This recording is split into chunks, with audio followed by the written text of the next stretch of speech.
જય શ્રી રામ બધાય મારા મિત્રોને। આજે અમને રસ્તામાં મરી ગયેલું કૂતરું દેખાઈ ગયું છે। એને કોઈ લેવા માટે આવતું નહોતું, એટલે મેં મારા મિત્રોને બધાને ફોન કરી દીધો। તમે જોઈ શકો છો, અમે એને ખાડો ગાઈને દાટવા આવ્યા છીએ। આ મારા મિત્ર રાહુલભાઈ, આ બીજા મારા મિત્ર ચિરાગભાઈ, આ જયડીભાઈ। તમે જોઈ શકો છો, અમે બધા એને દફન વિધિ કરવા આવી ગયા છીએ। એની મેં બધાને ફોન કર્યા, પણ એને લેવા માટે નગરપાલિકામાંથી કોઈ આવતું જ નહોતું।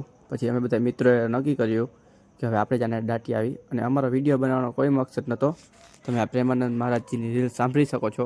અમે એ ખાતે અમે વિડીયો બનાવ્યો છે। वीडियो बनाना गलत तो नहीं? नहीं नहीं, बिल्कुल गलत नहीं है, क्योंकि उससे 4 लोग प्रभावित होकर सहयोग करेंगे तो आपकी सेवा का और विस्तार होगा।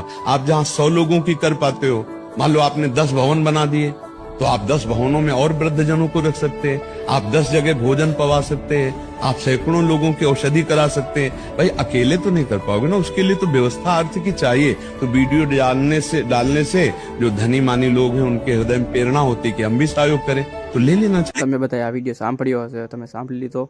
પછી મેં કીધું કે હવે લાવો આપણે વિડીયો બનાવી, અને આપણા વિડીયો તમારાથી થાય એટલો શેર કરો, તો આ વિડીયો જોઈને બીજા લોકો પણ આવી બીજા કૂતરાની મદદ કરે। કૂતરા છે, બિલાડા છે, કોઈ પણ પશુ પક્ષી અથવા મરેલું દેખાય એ લોકોને, તો એ લોકો આની આવી રીતે દાટીને એની વિધિ જે રીતે થતી હોય એ રીતે કરે। અમે બધા મિત્રો રાત્રે 11 વાગે ફ્રી થયા આ બધી એની દફન વિધિ કરીને। તમે જોઈ શકો છો, તમારાથી થાય એટલો આ વિડીયોને શેર કરો, તમારા બીજા મિત્રોને મોકલો, તાકી આ બીજા કોઈ પશુ પક્ષી, કદાચ કોઈ પણ કૂતરું બિલાડી જે કાંઈ મરેલું હોય તો એને આવી રીતે દાટી દે બધાય, અને એની મદદ કરે। આવી રીતે રસ્તામાં પડેલું હોય તો તમે પણ આવી રીતે ખાડો કરીને દાટી દેજો।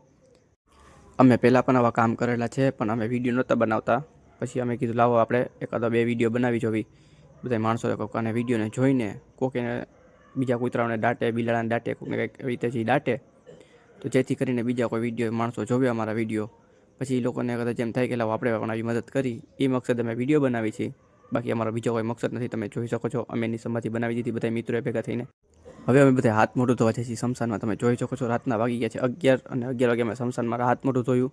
હું બધાને એ સમજાવું છું કે તમે આ વિડીયોને બને એટલો શેર કરો, તાકી બીજા કોઈ કૂતરા, બિલાડા, પક્ષી રસ્તા પર મરેલા હોય તો એને એની આત્માને શાંતિ મળે, એ માટે અમે વિડીયો બનાવી છીએ। બીજો અમારો કોઈ મકસદ નથી વિડીયો બનાવવાનો। તમે જોઈ શકો છો, રાતના અમે 11 વાગે શમશાનમાં બેઠા છીએ।